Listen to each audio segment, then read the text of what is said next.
morning guys, and welcome to Knockhatch Venture Park. My name is Ben and we have James behind the camera as well.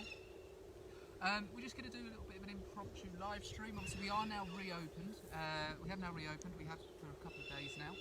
So thank you to all of you who have already bought tickets and have already been. We hope you've enjoyed your time here and we look forward to seeing you in the future. But more importantly, this here is Pippin.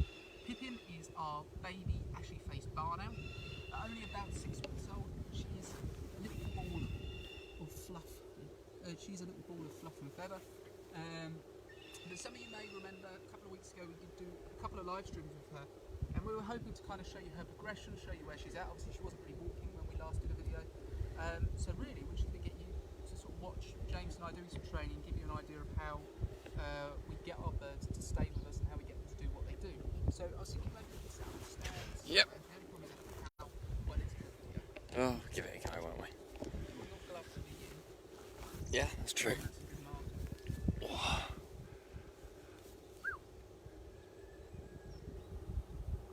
That'll... Okay. So James, what would you like to call the wonderful Pippin up? Let's go. So, ashy-faced barn owls, they are quite cool because they're your traditional British barn owl. Pippin? It's got that lovely striking white coloration. The lovely light underside, lovely dark top side. These guys are slightly different, slightly darker coloured, and as they suggest, ashy-faced. You're more interested in playing my legs, aren't you? Now, they are actually really, really cool. Most of your traditional barn owls predominantly hunt small rodents, that's mice, shrews, things like that. These guys, they tend to hunt more aerial predators, so they're known to heavily hunt bats, and also small birds as well. In fact, they eat a lot more bats and small birds than their American counterparts, which would be the sort of closest relative to these guys. Pippin! Turn around. This might look quite pathetic, but this is really good. You have to remember this bird is probably just coming up to about 6 and a bit weeks old. It is a very, very young bird, and to have it already quite responsive to calls.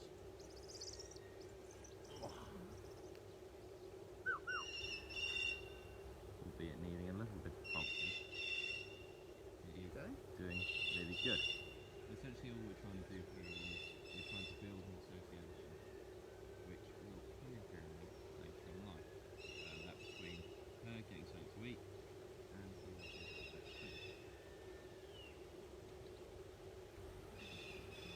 Oh. Remember how much she weighed when we first got her? She weighed, but it's not 5 grams. She weighed just the same amount as she did last. Wait, right. So she weighed 280 grams and we weighed her this morning before any food. She was at 14. So in literally less than 2.5 weeks, she's almost running double. Which gives you a really good sort of sense of how quickly these guys develop. I don't know how clearly it's coming up on the camera, but she has started to get her primary and secondary feathers coming through.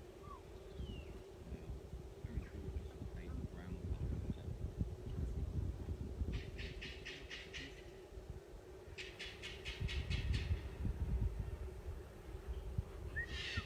Coming in. One more at least. We are going to be opening some questions. If you have any questions, please feel free to write them in. Oh, it's coming towards you. Is she? Have you got any questions yet? I'm just looking. Hello, it's quite hard to hear you. Sorry, we'll speak louder. Just gorgeous. No questions as of the minute.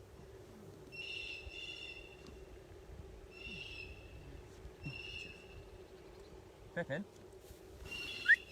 What's this? Come on, little lady. On the subject of these live streams, we are still going to be doing them. They're probably going to be slightly ad hoc. We'll try and do them. Good Oh. We're still obviously No, don't sit down. working out the Come on. working out how much time we have during the day, obviously being reopened, working out what we can and can't do. But we will still try and bring you as many of these as possible. We'll try and show you Pippin as much as possible as well. Also, Pippin is coming home with us at night, so she is with us 24/7 now. It's to try and, as James was saying, build that association between us and food, food and safety. Do you want to see if she'll come back to you, or are you out of things? One little piece left, but fleshy piece. I want a fleshy piece. Pippin. It's hot. It's really hot. It's so pleasant.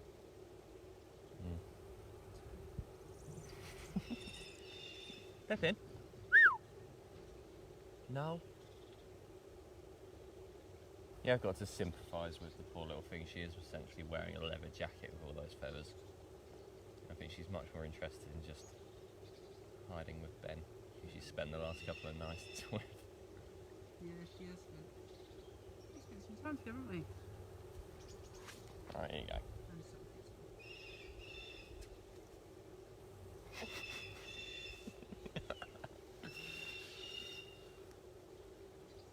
yeah. Cheers for that. No problem. And you didn't see a big chunk of gutted shit snapping in the nose. That's why I should be wearing a mask. Just in case. Oh, we have a question Go on. from Rebecca Sutton asking. She's very cute. Does she make a lot of noise at night time? Less night time, more early morning. About 4 o'clock every morning now. She's woken up. She's not really doing it now. She has kind of a screech, which is quite unpleasant. So yeah, between 4 and 6 every morning, we do get that lovely little screech, basically asking us to wake up and cross section of a chick's head, to wake up and give her food and attention. She's only getting 3 feeds a day at the moment, so obviously she's waiting between feeds, learning patience. Also, obviously something traditionally they'd have in the wild. They'd be obviously they don't know when the next meal's coming. Oh, what are we doing? Struggling. Didn't want that bit. It's quite common for young birds to sort of chuck food back up if it goes down the wrong way. While you see it a lot more with the older birds, then they sort of figured it out. If, for example, you're feeding something that's got a sharp pointy end, like a foot or a beak, they will tend to, in their adult life, adjust it with their talons or in their beak itself using their tongue. Because unlike most other owls, barn owls have a large fleshy tongue. They do. Did you see that on the? Yeah, I saw that. I never really thought of it, but they do. They have a fleshy tongue. So that's why, while the little one's learning how to manage food and it's easiest to eat stuff, you might see it chuck it back up. We do have some tail feathers coming through. Do we? Should we get a little close up?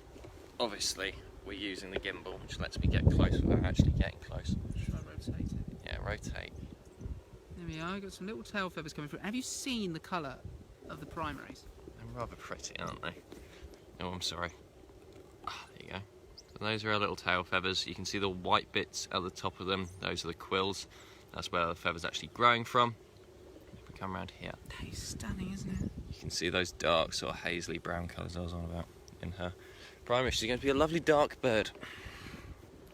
Oh, it's quite nice when the sun's gone. It's glorious. Yeah, it's a very lovely day here today. I look forward to seeing quite a few of you. Yeah, it's been lovely and quiet actually. Obviously, we've got restricted numbers, so it's quite nice. It's been slowly easing the birds into it.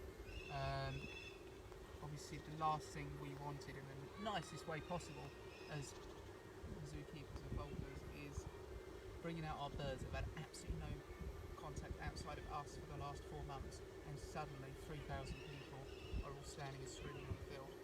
That's going to upset the best of birds, and some of our birds are not the best of birds. So being able to break them into it gently has been really, really nice. The one bird that has been absolutely ecstatic about people being back is Barney. He hasn't actually been quiet for the last 3 days. So when you do come visit us, please do pay him a visit. He has missed you a great deal. But that is about it. I don't think we'll be doing another one of these today. We'll let you know if we're doing any more later in the week or next week. we will try and maybe have a more formal structure to them. But yeah, thank you very much for joining us. Please feel free. Thank you to those of you that have already visited us, those of you who have already booked tickets, for all your support and obviously coming in these slightly scary times. And those of you who are preparing to book tickets, please feel free to. We really look forward to seeing you. We have still got both our owl shows running, both of them are outside. So the more of you guys that can turn up, the more training we can do with our birds. Training doesn't stop, so from this size up to our 20-year-old almost Siberian eagle owl, both of these are in training. They're both still getting used to people. They're both constantly needing people about to train them up. So you guys coming in are an essential tool for that. So thank you very much, guys. We look forward to seeing you.